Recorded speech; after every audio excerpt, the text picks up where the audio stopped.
Other than the contractor B2B outreach, the thought was just advertising what you do on Facebook, posting what you do on Facebook, yard signs, friends and family referrals. Merch was a big part of it for me. I know some people are like anti-merch until you're established. To me, it was part of the credibility thing to know, hey, when I start this business, I want to look legit. I don't want to be Mr. Joe stump grinding, and that's whatever. There's a million of those, and there's no knock on those people that do that. They're probably very successful. But I wanted to create a brand, something that became recognizable.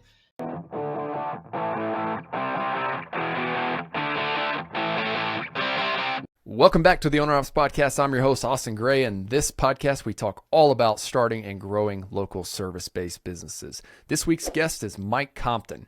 He also started a stump grinding business. If you have been listening to the podcast, you've probably heard Ty Mumford's episodes. We had him on to share his stump grinding story out in Utah, and then we had him on a second time when he crossed the 100K revenue mark. Ty's incredible. He brings a ton of energy, ton of effort, and he basically put together the playbook for how to do stump grinding startups. Mike, interestingly enough, paid Ty for that playbook that he created, and Mike is now implementing exactly what Ty was doing in Utah in his own market. So Mike's off to the races. I'm excited for him. This was fun to get to know him. He's got a machine. He's got jobs. He's getting paid. And we're catching him really early on. And so you guys are going to get to hear what it's like to actually be right in the middle of starting the business. So stick around for the whole episode. I hope you guys enjoy it. Mike Compton with SWVA Stump Co. Welcome him to the show, guests. Mike, thanks for joining us. Absolutely, Austin. Happy to be here. You were just showing me the background that you have. That you mind to show? I'll try to. That you have. Yeah, I'll try to show a little bit more. I'm on my covered patio. There's a creek back here, horseshoes around the back behind the dog pen, and goes over to like my neighbor's property over that way. They've got sheep and alpacas, and yeah, it's a really neat place to live. What part of the state is that? It's the southwestern corner, so we're really close to the Tennessee and North Carolina borders as well. It's a little town called Abingdon, Virginia. It's only about 10,000 people. So, yeah, it's typical small town America, man. Everyone's friendly and nice and eager to help. If you go to a grocery store and you want to find out, where do I find peanut butter crackers or something? Somebody's, let me just take you and show you. Instead of moving here from Atlanta, you'd go and you'd ask a worker, hey, where can I find those peanut butter crackers? And they'd say, I don't know, maybe aisle 14. Cool, thanks for the help. So, yeah, it's just it's a different place to live. That's awesome. And before we jumped on here, you were saying, how long have you been there? At that Just property? 3. Yeah, we moved here in March of 22. We moved up on a Friday night and woke up to 2 inches of snow, which coming from the South in Georgia, snow was a rarity once every few years. And so that was a really fun way to start our Southwest Virginia adventure. Why that area? It looks incredible. Yeah, so my wife is from a smaller town about 30 minutes away and grew up coming to the town we live in for doctor's visits, etc. And yeah, we'd lived together in the inner city of Atlanta for about 10 years, and it had a lot of good things. I'm from the area, so I left behind a lot of friends and family, and that's easily the hardest part about moving a few states away. Thankfully, it's only about a 5-hour drive. But yeah, I just was ready for something totally different. And when I told my wife I was ready to go, she said, how do you feel about Southwest Virginia? I was like, if you say it's good, let's go. And so we made the jump, and she was in the middle of grad school. And it was just probably timing couldn't have been worse in a lot of ways. I was just finishing up a UX user experience bootcamp program as a part of my work and career journey. And moving to a town of 10,000 people, you're going to have very limited employment options. So I was going to have to pretty much find a remote opportunity. And yeah, I moved here, thankfully found a remote job. And that's what I've been doing up until today is my last day there, actually. So the timing of this podcast is pretty wild. No way. Yep. Today's the day, man. Very exciting. I recently got back from launching a land clearing business down in Austin. And this last winter, I launched a snow shoveling business alongside Bear Claw. And in both businesses, I've implemented Jobber as a way for us to efficiently manage quoting, job schedules, and invoicing, and even collecting online payment. Why? Because it's worked so well for us in Bear Claw and it's saved us a ton of time and headache. So if you are looking for a software that can help you manage the back end of your business, look no further than Jobber. You can visit go.getjobber.com/ownerops, OWNR OPS. But how long have you been going with SWVA Stump Yeah, Co? good question. So this is 5 weeks, the end of 5 weeks of operating. The business formation ideation started in mid-January. The timing and story is a little funny, and I try not to bore people with too many details, but I think it's important to capture background and context. So I've been at this job, my current job, it's a software company based out of St. Louis. For 3 years, I wear a few different hats there. I got started with the company as an implementation specialist. The company offers several different products, but the branch I work under, or the product, is for landscaping companies, actually. So I was first brought on to onboard new landscaping businesses, pivoted to more of a traditional support role, answering support tickets. It morphed into video editing and actually getting to put some of the UI UX skills to work. So we used to have a web app for the landscaping businesses, but we rolled out a native app this year. So I was the lead designer on that. So it's been great opportunity, great experience. Learned a lot of good things that I would not want to do running my own company if it ever came to that. And early on when I started there, it involved some travel, which I knew was part of the gig. But once I started doing it a few times, I just really hated the travel. I don't know why. It just something about it throws off your rhythms, throws off your routines. Just didn't care for it. So I approached the owner of the company and just basically asked, "Hey, is there any way a role that I can pivot into where traveling is removed?" And he said, "Yeah, sure." And so thankfully I didn't travel for 2.5 more years. And then in early January, they asked me to go to a conference, which not a huge deal. It's like a 2.5 hour drive. And I don't know, man. It struck me wrong. I was like, I don't really want to go to this conference. And so on the way to the conference is when I heard Ty Mumford's podcast. I forget which one. It was some obscure one that I had not heard before. But anyway, I ended up hearing that podcast on the drive to this conference. And the timing was just unreal because I'm sitting here listening to this guy. He's half my age almost. I don't know. It's just his energy, the enthusiasm, and really a lot of what he was talking about, just prior work experience, why things he was unhappy with in his job. It really just struck a chord with me and got my wheels turning. So SWVA Stump Co was born out of hearing that podcast in mid-January. And ever since, it's just been putting all the pieces together. So yeah. That's cool. Was it Chris Kerner's podcast? Oh, I don't think it was that one either. Oh, I No. know Chris had that one last year. And I know Ty mentioned hearing that one first. I forget the name of the one that I heard Ty on. Anyway, it was, Was it yeah, Neconomics? man, I'd have to No. look back. I'll see if I can Okay. All dig it right. up for you. I'll have to ask him which other ones. It was like some smaller host. I honestly can't remember, but I'll try to find it. Ty is awesome. Like I've had him on several times at this Yeah. point, and Yeah. man, I just get so much energy from talking to him as well. Yep. And he just does it, right? He doesn't make excuses. He just goes and figures it out. And I think that example of just being willing to wear all the different hats as an owner operator in the beginning is very similar to how I started my business. And yeah, resonate a lot with that. So what were some of the reasons that podcast resonated with you?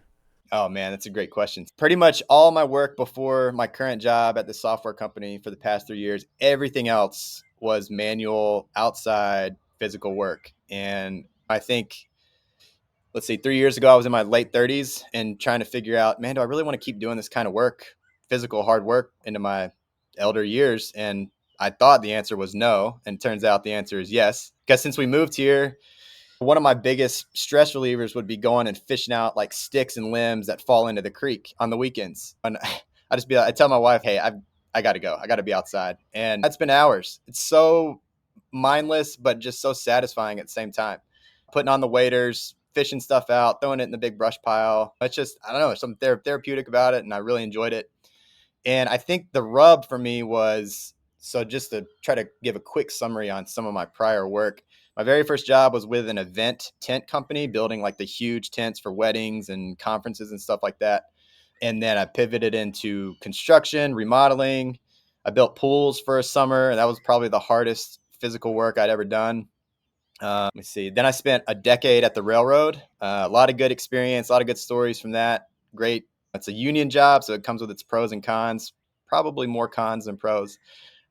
Sorry, man. I got off the train tracks there, so to speak. Where was I going with that? Oh, so yeah. Anyway, just saying, everything was physical outside. I did concrete leveling, of injecting foam under concrete to level it out. I did that for a year. And I think all of that experience for all those jobs, I learned something on troubleshooting, right? Because rarely in these kinds of industries and gigs do things go perfect. So you got to get creative with how to fix it. Sometimes it's easy. More often than not, I think it's not. And one of the things I disliked about software or tech is that when it doesn't work, if you're not a coder or programmer, you're reliant on the devs to fix the problem. You can report it, you can test it and try to document it and all that stuff. But when it comes to fixing the problem, I'm not a developer. I don't know how to fix it. And there's something about that disconnect that really irritates me. It just feels inefficient and slow. And so anyway, yeah, there was something about this that really just grabbed me. I think primarily it was because you don't have to spend 2 to 4+ years learning how to become a plumber or an electrician or anything more technical. Stump grinding is very basic at the root level. And yeah, the barrier to entry felt low outside of the financial side. I hear you. Side note here, like the last 2 weeks, I'm doing some consulting with a company down in Austin, a land clearing business. I resonate a lot with what you said on travel and why you just get out of your routine. I got back and it was all worth it because I got to spend a lot of time with a really high level entrepreneur. He challenged me. He's, look, if you want to take Bear Claw to the next level, you've got to make dang sure all your tracking, all your back end stuff, anytime a new lead comes in through your pipeline, it's tracked, it's tagged. You want to be able to market to those customers in the future. So the past 2 weeks, I have literally been in my office. I told my wife, there were like 2 days last week where I was literally in here like 12 to 14 hours straight. She's like, you're waking up so early all of a sudden. I'm like, but we have to get this stuff done. Yeah. And I resonate so much with this because I am literally at the mercy. Like I've been hiring people on Upwork, on Fiverr, like left and right. And I'm just at the mercy of, one, how fast they can move, and two, just hoping that they're like not going to hack my system or do something that's going to screw that up. Yeah. So Yeah. flipping that into kind of what you're talking about, like something as simple as what we do, trimming trees or like cleaning up dead wood, or you just using a stump grinder to grind stumps out in the outdoors. It's so therapeutic as opposed to sitting here just like banging your head against code or like at the mercy of somebody else who's trying to put the code together. Yeah, it's hard, man. 12 to 14-hour days at a computer is no joke. I guess the last like 6 months before January, so second half of last year, I just found myself in the evenings getting real like grouchy with my kids and my spouse. And it's just not, you don't feel good, right? It's like you spend all this time working. You're like, what is the freaking point of this if, I'm going to be so crabby? And I had no reason to be. It was just like I was mentally drained in a way that physical hard work just does not hit your brain the same way. That's tough. Oh man, we could go down that rabbit hole, but I'm literally feeling this. It's like a brain fog right now. And I wonder how much of it is due to just screens, like electronics, as opposed to whenever you go pull a 12-hour day outside, there is no better feeling than coming home and just laying in your bed after taking a shower. Yeah. It's incredible.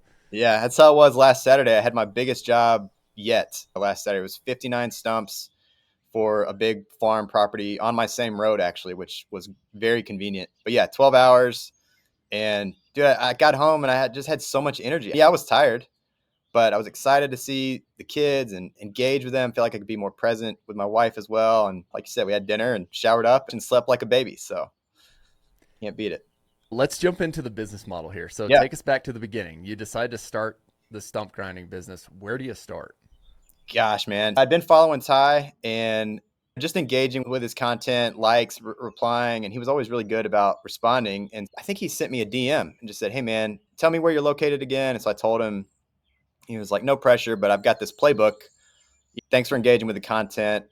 Throw you a little discount if you want to buy it. And I was like, Ty, I've never bought a course or whatever from anyone on social media, but obviously I was interested. So I pulled the trigger, and he's not kidding. It's loaded. It's 80 something pages, I think, with, a lot of good information, which wasn't all relevant to me, mainly because like I said, I've got a background in some of this stuff, not stump grinding, but just hard work, equipment, tools, some of that stuff I didn't need. But the stuff that was super valuable was the cold calling strategies and approach and just laying out machine options. I didn't know anything about any of the stump grinder brands. So yeah, it's packed full of value, and that really got the ball rolling. And then his model of doing the rent to purchase from a dealer, a local dealer he had, was awesome. And that's what I wanted to do. Unfortunately, there's just no one around me that offers that. And so the biggest slowdown for me was trying to figure out the stump grinder itself.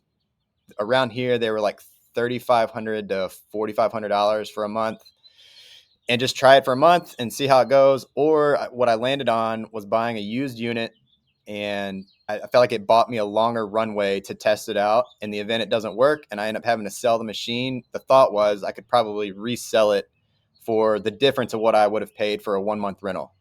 And family life, kid life, still juggling the W-2, like it just trying to cram it all into a month felt like a big lift. And so I just thought, if I can expand this, buy myself a little more time to really test it out. Again, I live in a small town. I don't know really what it's going to turn into.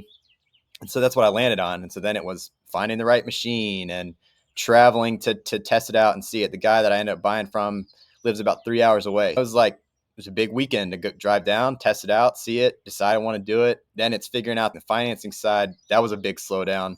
I was going to get a small business loan through a local nonprofit, and then their timeline was a little slower than what I wanted. We pivoted to try to pull out some home equity, and then we got almost all the way done with that process. And it turns out, which you would have thought they would have asked this on the beginning, but we have a detached garage that we Airbnb the upper part of. And so I guess because of that, they consider us a commercial property or something. And so it nulled and void our home equity loan. So that I had to restart the loan process, which again slowed it down. So anyway, there was spring break trips to New York, and I had a 40th birthday bash with some buddies in Boston. There was like all these things that just kept getting in the way of being able to actually execute on getting the machine, which you can't have a stump grinding business if you don't have a stump grinder. So yeah, that was long and short of it. From mid-January, I'd say mid-January is when I learned about the idea. End of January, after conversations with my wife, was like, all right, this is something we're going to pursue. So all of Feb and then half of March was spent on business formation, finding the grinder, financing. And then my first production week was like that March. I picked up the grinder on March 17th, and then 5 weeks since then, 6 weeks since then, been operating. That's awesome.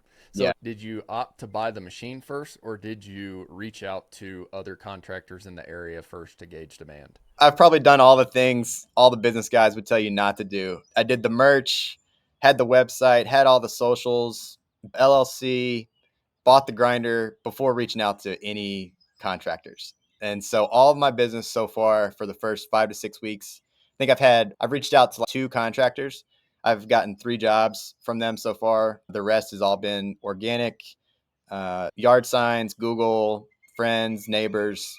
Again, I don't know how sustainable this is. Feels probably a little crazy to have left my job or be leaving my job today, but I feel confident next week hit the ground running with the contractor outreach.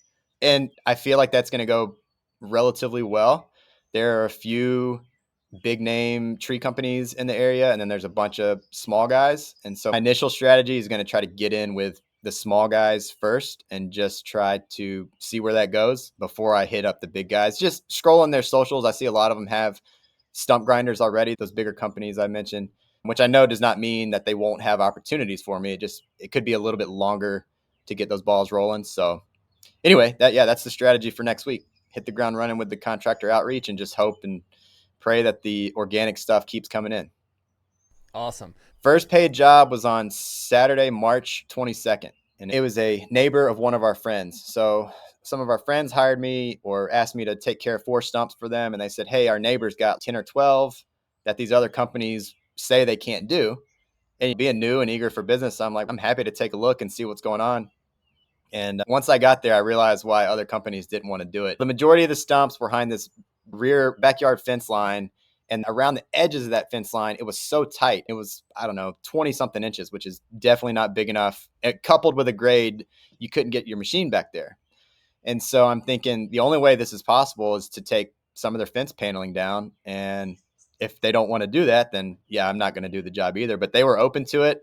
They knew it was my first job, that I was new, and they were happy to give me a shot, and they were pleased with the outcome. Thankfully, I didn't have any machine issues, didn't throw a track, didn't topple over or anything. But that was a big confidence boost because I'd only run the machine before that job one time when I went to test it out at that gentleman in South Carolina. So I didn't really know what its limitations were, where to be cautious. I was overly cautious, of course. I turned all the speeds down, the swing speed on the cutter head and the travel speed. I said, you know what? With the slope and just not knowing the machine itself, I'm just going to be overly cautious. So I spent all of that Saturday, probably 8 hours working, and then another 4 on that Sunday. So 12 hours of time. It was a $1,500 job. I felt like it was money well spent, time well spent. I know guys track their numbers in terms of like total man hours. Some guys I know track it just based on machine hours. I haven't settled on how I'm going to track or which data point is more important to me. What I'm really concerned with is days worked and over the course of the year. So a big part of this that I didn't mention was hoping and banking on the seasonality of the stump grinding business that hopefully I can cram enough business into March through October to where even if November through February are really slow, that we've saved the money, allocated resources efficiently to where it's okay if I do $0 in those months and just have time to work at home. There's so many projects around here, stuff I want to do around my house, just, more free time. Like I hope is not lost in this podcast is everyone has a reason for striking out on their own or starting their own thing or staying at their W-2. Everyone has reasons for those. And a big reason for me to go this route is really just the time element. The money is secondary to me. I've never really been driven monetarily, for better or worse, going to some stuff there. But yeah, it's just not a huge motivator. To me, it's a byproduct. And yeah. Yeah, I know several guys here who do that. They'll either work all winter and then take the summers to spend with their family and kids, or vice versa. They'll work all summer and then they'll take the winters off and they'll go somewhere else. Yeah. How do you like to roll? Man, I'm all in at this point. In my 20s, I thought that lifestyle was cool, and I focused a lot on like hunting and fishing and snowboarding and all that good stuff in my 20s. And yeah, I'm just so wired to be all in or all out. Like growing up, it was football. It was like I was all in on football, and then I played all through college. And then like once that was over, it was like, what else is challenging? So then I went all in on archery elk hunting for my 20s, and it was like I was training all the time and hunted a lot in the backcountry and then skied in the winter and all that stuff. So my 20s, I had a lot of fun. And then I got married and had kids, and now we have a mortgage. This has to be paid for. So now that I've gotten into business the last 3 years, I'm just all in. Yeah. I'm literally, I just work all the time, and I have a lot of fun doing it. I have a lot of fun with this podcast. But yeah, my hobby, I only skied 2 days this year, and I live in a mountain town. So there are a lot of people who would listen to this, or people in town are like, your life sucks. What are you doing, man? But like you, so my daughter's 2.5. How old are your kids? 11 and 7.5. Okay, nice. Yep. So my goal is similar to yours. I'm looking at it more from a time perspective of, all right, I'm 33 right now. I'm going to push really hard until I'm 40. And then when they're 9 and 7, I want to have the complete freedom to, if I want to go ski with them all day on a Thursday or Friday, absolutely take that time. So I'm just looking at it rather than from a seasonal perspective, more from an extended season perspective. That makes sense? Yeah. And it's different for everyone, right? Your kids are younger, so you have a little bit more runway to get everything established. Mine are at the age now where I want the time to spend with them. My son is the 11-year-old, just turned 11, and you figure however many more summers we get with him, it's not very many before he's off and doing his own thing. And yeah, that's a huge part of it. Absolutely. Yeah. So, I mean, it's every year that goes by, I feel like you blink and now she's 3 and we got number 2 on the way. And I'm sure you feel the same way about your 11-year-old right now. Yep. Yeah, man, it's wild. But honestly, it's fun to think about too. And I told him, I said, you're going to be coming out with your dad this summer. You're going to be my rake man. And that was something my dad worked. My mom was a stay-at-home mom. And I think it was just the generation. You get in a job, you stay in a job. And so these conversations around like entrepreneurship and small business and stuff was just not anywhere in my universe growing up. And that's not on them, the reality of it. And I was joking with a guy on Twitter the other day and just saying how influential Twitter has been on my life in so many ways, just stuff that I've been exposed to that I wouldn't have gotten anywhere else. And just, I feel like most people on there, and I know it's all in the algorithm and who you interact with and engage with and everything, but most people seem to be so friendly and want to see other people succeed and happy to help for the most part. And that's not true in real life. But like I said, man, it's just the exposure to ideas.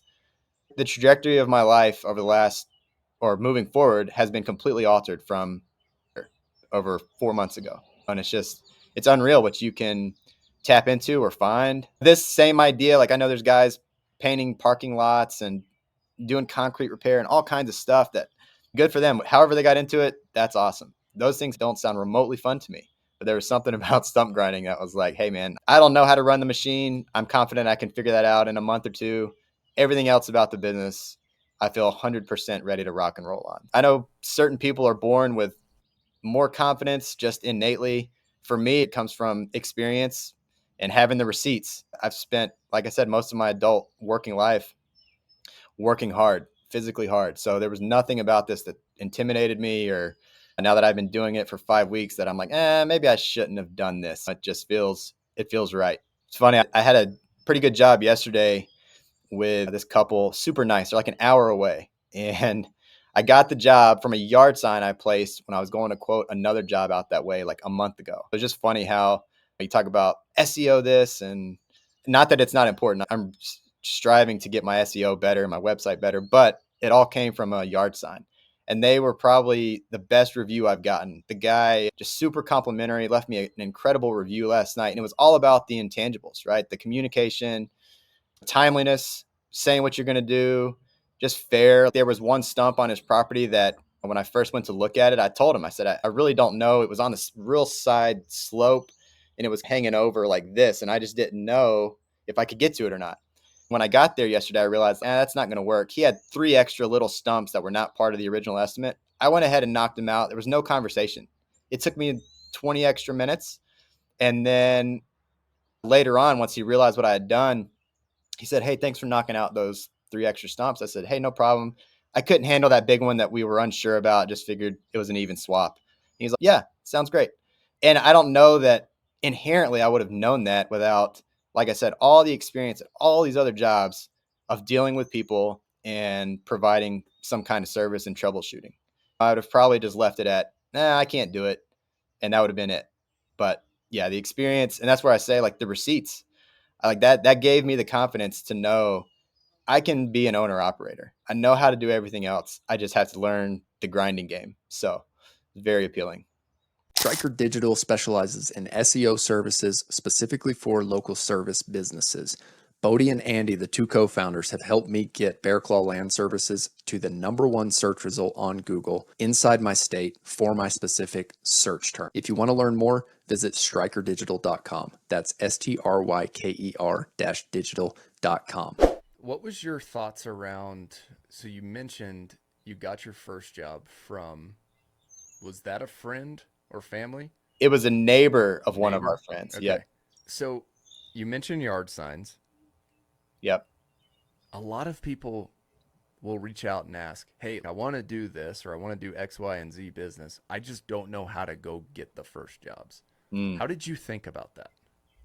Yeah. Other than the contractor B2B outreach, the thought was just Facebook advertising. I haven't really dove deep into that yet, but just advertising what you do on Facebook, posting what you do on Facebook, yard signs, friends and family referrals. Merch was a big part of it for me. I know some people are like anti-merch until you're established. To me, it was part of the credibility thing to know, hey, when I start this business, I want to look legit. I don't want to be Mr. Joe stump grinding, and that's whatever. There's a million of those, and there's no knock on those people that do that. They're probably very successful, but I wanted to create a brand, something that became recognizable.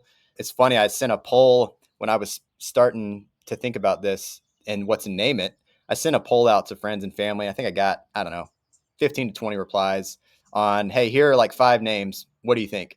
And SWVA Stump Co was actually one of the bottom ranking names that I had proposed. A lot of the other ones were more catchy and like the Stump Butcher and stuff that's, maybe a little more recognizable. But SWVA or SWVA is a term around here for the area. It's well known if you're from the area.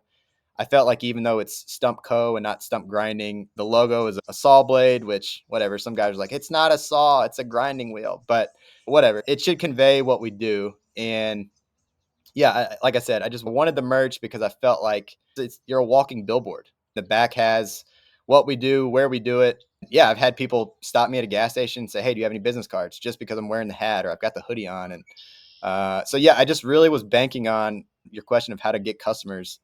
I just felt like doing some of these really small things would go a long ways. Merch was probably, I don't know, $200. I got a few hoodies, enough t-shirts to last me a work week, a few hats. The yard signs might have been, I don't know, $200. Business cards aren't much. It's really not that big of an expense to put all the little things in place. For me, I needed to feel more credible. And does a hat give you that? I don't know. For me, it did. It helped me feel more confident being out and about, walking around town. And yard signs, having a logo, colors, like it's minor, but I do think it's helped expedite how quick I can get up and going ultimately.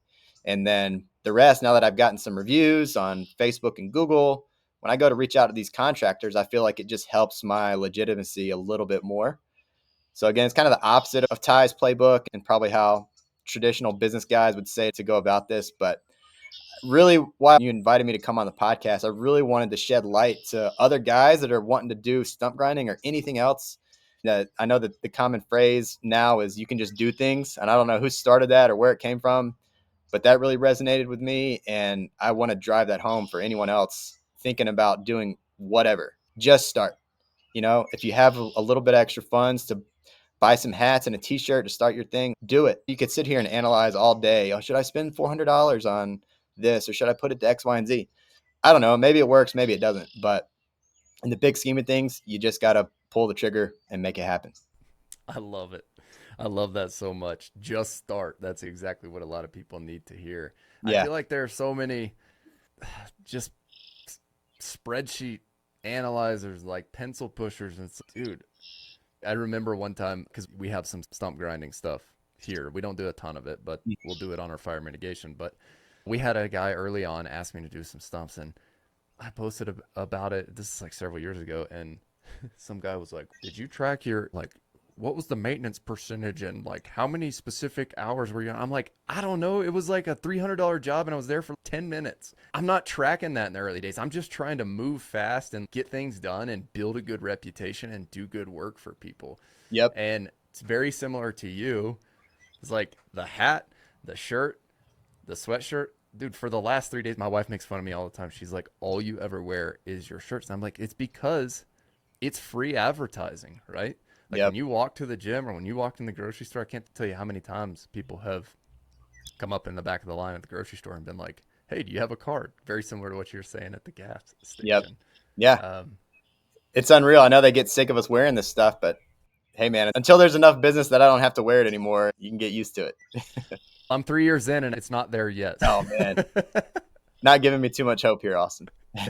No, it's just because it gets more fun. It's Yeah. like more and more people just call, and then more people come to your website. You see your analytics and all that good stuff. What were some other things you did? Yard signs, other than that? Business cards, sweatshirts, hats, anything else I just specific? got, yeah, I just got stickers on the grinder last week. So I think that helps because I think a lot of times with the orange color that it is, I think people probably just assume it's a trencher or something. So yeah, it's just real simple. It doesn't even have my logo because I don't know, the limitations on how the machine is built and laid out. There wasn't really room to make the logo stand out. So it's just simple. SWVA Stump Co, phone number, big letters, and it says stump grinding and free estimates on both sides. And I remember one of Ty's posts that I just thought was awesome. I think it was after he got his truck wrapped, maybe, but some guy sent him a text message like, "Hey, nice truck, man," or something like that. And that really stuck out to me. Like, oh, yes, I got to I'm using a almost 20-year-old paid off vehicle to tow with right now because it's free and something else I didn't have to spend money on. So when I do level up and get a different vehicle, I'll get that vehicle wrapped as well. But yeah, the decals on the grinder, that's pretty much it. Love it. What do you put on your yard signs? Same thing, stump grinding at the top, logo in the middle, phone number. Again, this is one of those things that just harpens back to the just do it thing. So the guy that I found to do the yard signs, same person who did the grinder decals, he asked me to send him the logo or what I wanted the layout on the yard signs to look like. And so I did. I mocked it up in Canva, sent it over to him.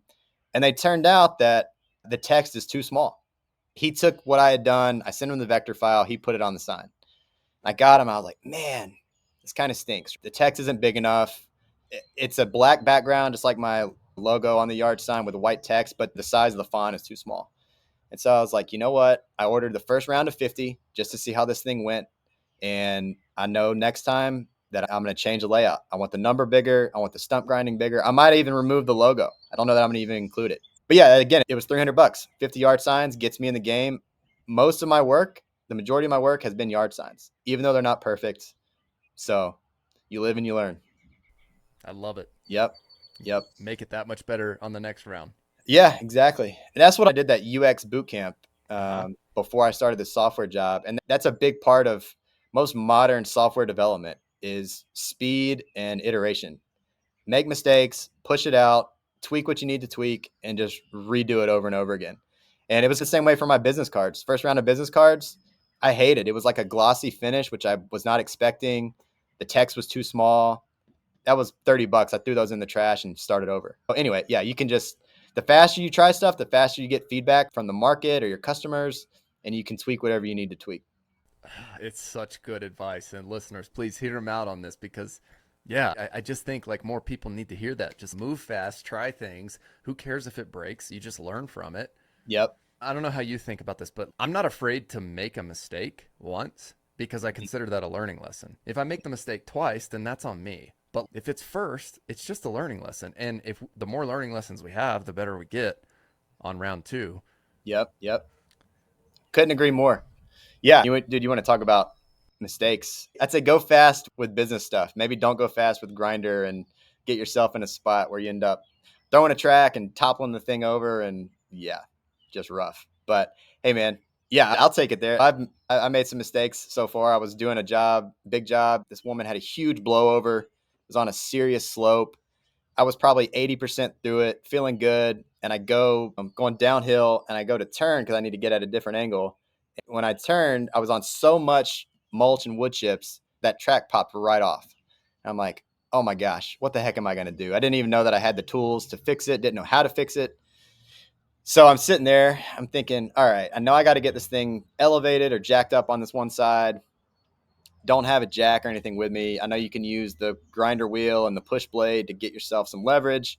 But when I do that, I realize maybe a little counterintuitive, it almost got more top heavy.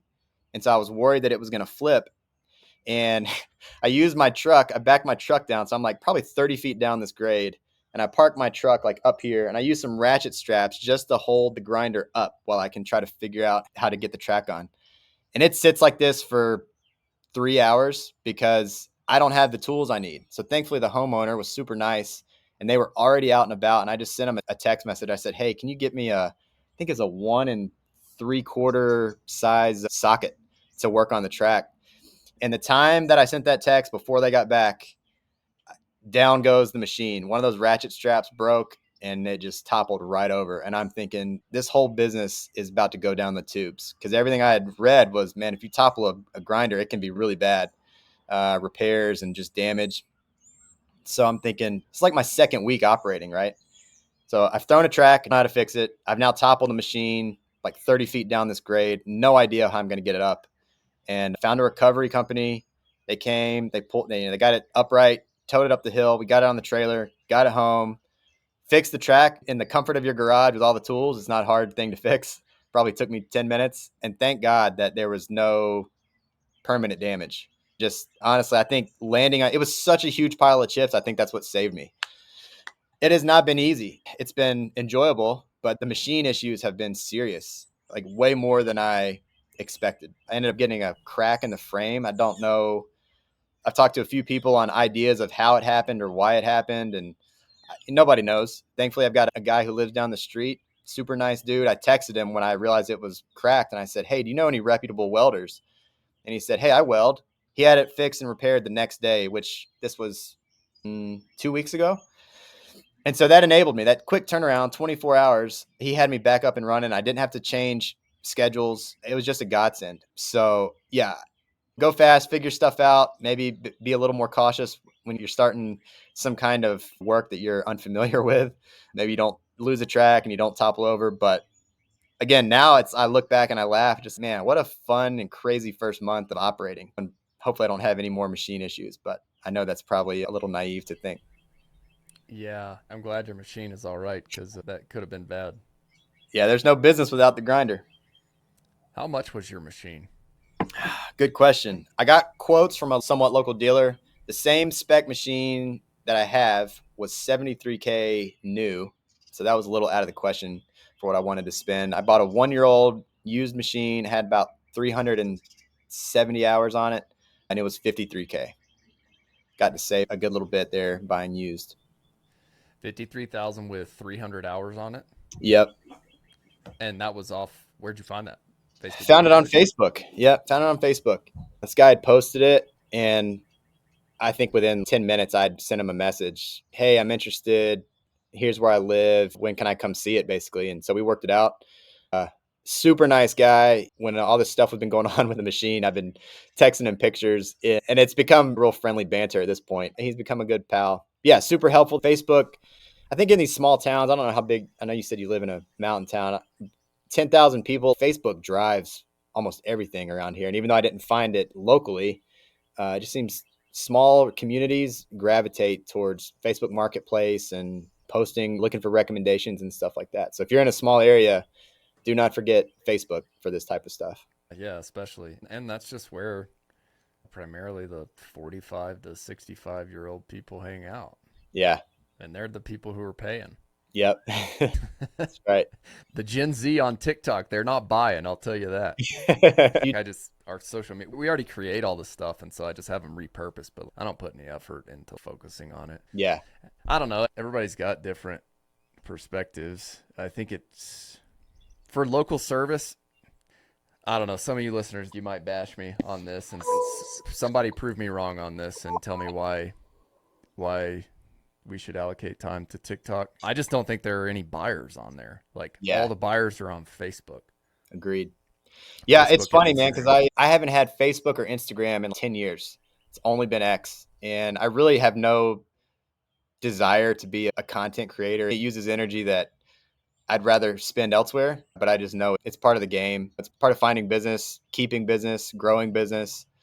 But if it was up to me, I wouldn't be on any of it. I don't know. Maybe one day business will be good enough that I don't have to be on there. You know, it's like people can watch only so many stump grinding videos, try to set music, funny, catchy tunes to it with captions that are relevant and stuff like that. But other than that, people are only going to watch it so much. And I'm like, do I really want to spend any energy thinking about how to get creative with these videos? Probably not. So we'll see. Yeah. So I wanted to ask you about your equipment. So you said it's 53K. You said you got a loan on it.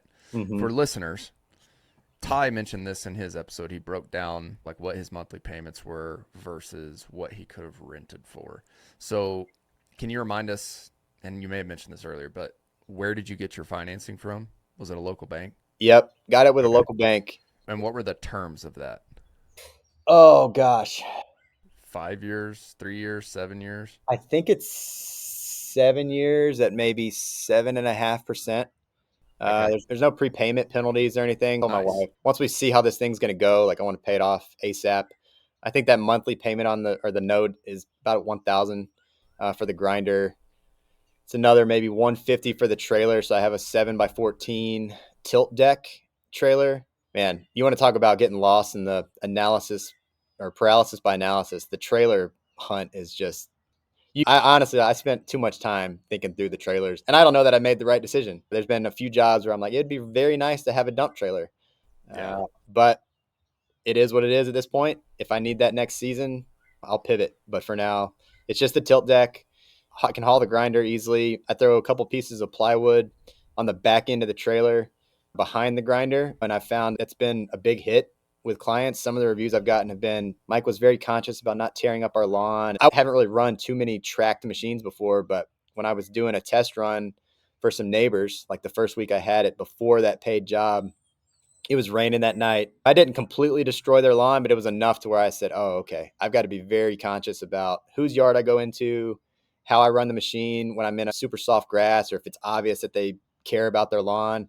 But just little stuff like that. Sure, maybe you get a wheeled machine and you don't have to worry about it as much, but little stuff like that is, I think, a competitive advantage when you can show a homeowner or a customer that you care enough to not just bring the plywood, but actually lug it around all day. There's been days I've spent probably an hour between 15 stumps moving plywood around. And again, if I'm tracking what is my hourly breakdown and machine hour breakdown? I don't know. I don't really care. It's like, I want to get paid for doing a good job, and I want the homeowner to know that I took care of their place to the best of my ability, like it's my own. I wouldn't want some contractor coming here and destroying my lawn. Not that I really care. You should see all the dandelions in my yard, but just taking that little bit of extra time to do and provide quality service. Yeah, no doubt about it. How are you pricing your stumps? Oh man, trial and error. It depends on how many stumps is the short answer. If there are less than like 10 to 15, I'll take inch measurements of all of them. And then been offering a small discount if there's anything more than 8. I've been pricing by the inch to get going. And then I've recently started this tiered pricing where if it's under 36 inches, it's $1 amount. If it's 36 to, I think, 60, it's a different dollar amount. If it's anything above 60, it's a third tier. Because what I've learned is, man, the bigger those freaking trees are, the roots are insane. And while you don't have to chase all the roots, of course, you're primarily trying to get the stump. If it's on any kind of grade, man, those roots are, it's wild how far they go, how big they are. And so why that warrants more money, in my opinion, is you have to spend more time stopping the machine, clearing your path, moving the mulch. It just takes more time. So it's worth more money. I think I've done 4 estimates with the tiered system so far, and I've only had one guy not respond. Any other job I've estimated, I've gotten. So 1 out of 17, I haven't heard back from, and I've got a plan to reach out to him next week. I know I've lost money on some of these jobs. Again, it's week 5 of operating, so I'm just counting it as part of the learning experience. When I was looking into the rental options, I had a few of the equipment places tell me somewhat of what the going rate was for stump grinding per inch, and it's low compared to what Ty gets or what Ty's market allows. I can't do anything about that. It's the market I'm in. So I've got to try to play the game. I did speak to one of the big tree companies, and they only grind stumps for their own clients. And the number that they told me blew my hair back high. And so I'm like, okay, that's really good info. You know what I mean? I can try to meet in the middle between what I've been going at and what they're throwing out there and see what sticks. So yeah, pricing, it's a lot of iterating on pricing. And I think trying to be aware of who you're talking to, where do they live? It's like at the end of the day, you're trying to gather information and analyze the data you have, right? Where do they live? What does their lawn look like? How long have the trees been down, or how long have the stumps been there? Like, how much do they care? Are they going to get other quotes? Can I price it in a way to discourage them from getting another quote? I mean, at the end of the day, we got dollars we need to hit. Like you're saying, you got to pay the bills.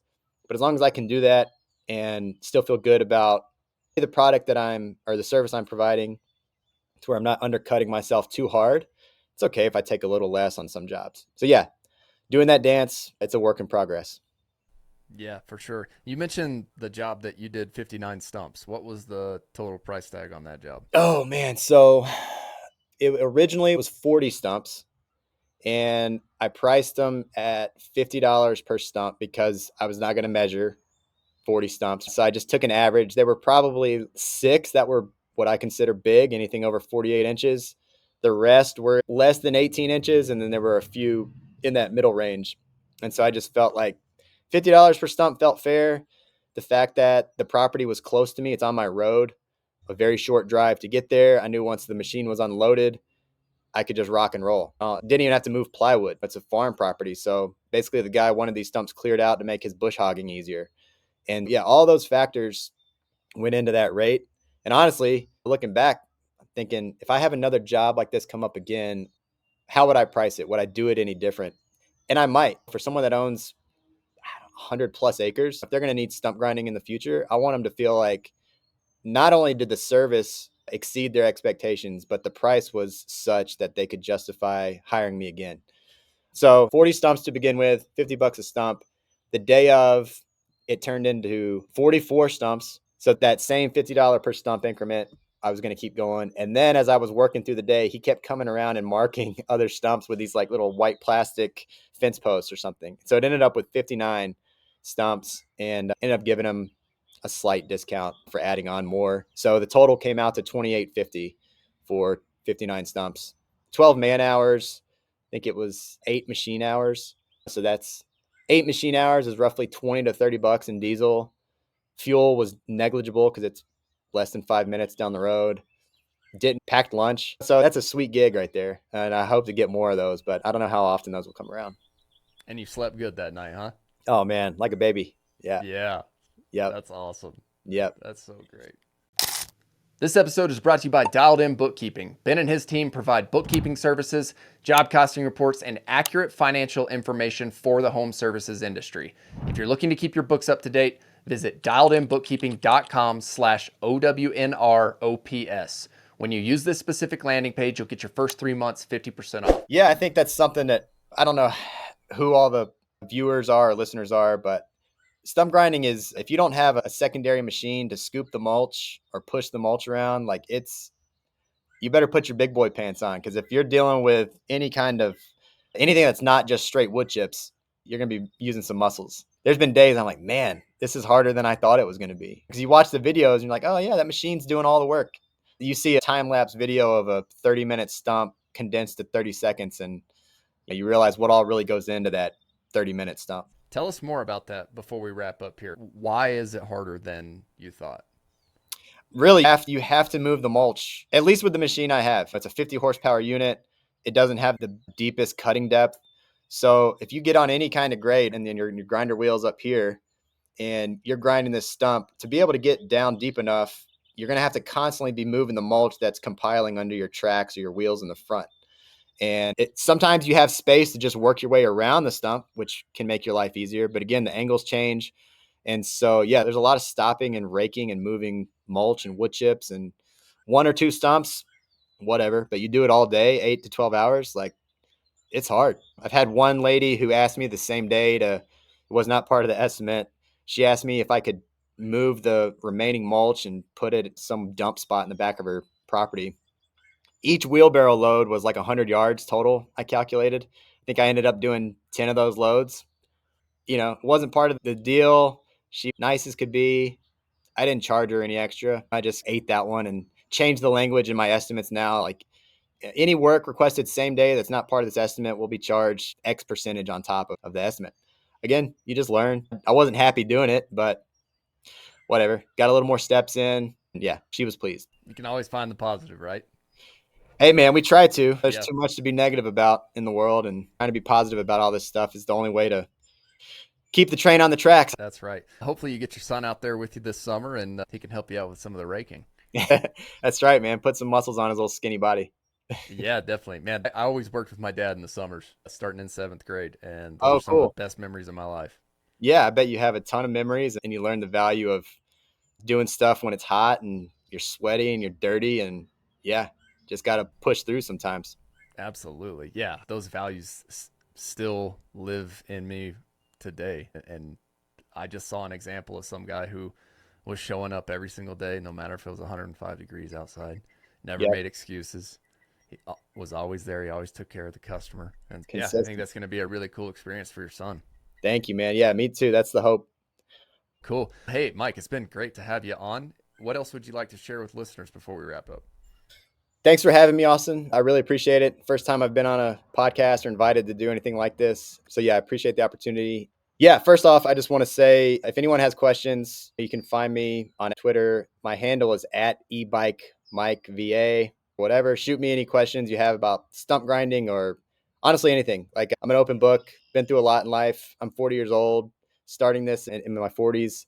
It's never too late. Don't be scared to start. One other thing I want to say, I know there's been some dialogue with Ty, a recent exchange he had with somebody, some competitor, some guy in his market.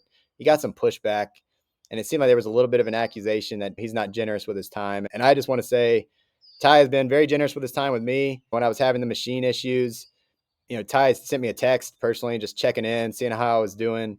When I was quoting that first paid job, the one that had the fence line, I had no idea what I was doing pricing wise. And I texted him and said, hey man, if you have 5 minutes, I'd love to pick your brain on this. And he called me almost right away. He said, hey man, I'm rushed. I'm really sorry. What you got? And we talked through it. 5 minutes or less, helped me figure out how to price that first gig. So hat tip to Ty, Chris Corner, Nick. You guys are inspiring a lot of people. You as well, Austin. Just, yeah, the platform and talking through all this stuff. Like I said, people need exposure. You never know what's out there, and don't be scared to jump in. Cool. Thanks for that, Mike. We appreciate it. And listeners, thanks again for listening to another episode of the OWNR OPS Podcast. We publish episodes every week with people like Mike who are out there just starting businesses like stump grinding businesses, especially as owner operators. These are the most fun episodes for me because I have a lot in common with somebody like Mike. We talk a lot about starting outdoor-based service businesses, and we believe that if you're willing to get your hands dirty, that there's a lot of opportunity right now. So we publish episodes every week on Fridays. We also send a newsletter with a recap of the summaries of the learning lessons that we talked about with the guests on Friday. So you can sign up for the newsletter if you haven't already. It's ownerops.com/newsletter. That's OWNROPS.com/newsletter. And today that we're recording right now, it is Friday, April 25th. I had the founder of OpenPhone on to discuss their integration with Jobber, which is the management platform that we use to run our business. And that episode is publishing today. They are doing something really cool here, and we're going to do a text line for listeners. So you can text in any questions that you have about starting your business, and we'll read those, and I'll ask those questions with guests like Mike, and we'll answer questions live. So look in the description here below. I'm going to make sure I don't butcher this number. It's 970-585-OWNR. So that's 970-585-OWNR. You can just text that number. That's going to send an automation, and then we'll have it stored in the database, and we'll answer those questions about your business live with our guests. Thanks again for listening. Don't forget to work hard, do your best, never settle for less. See you guys next week.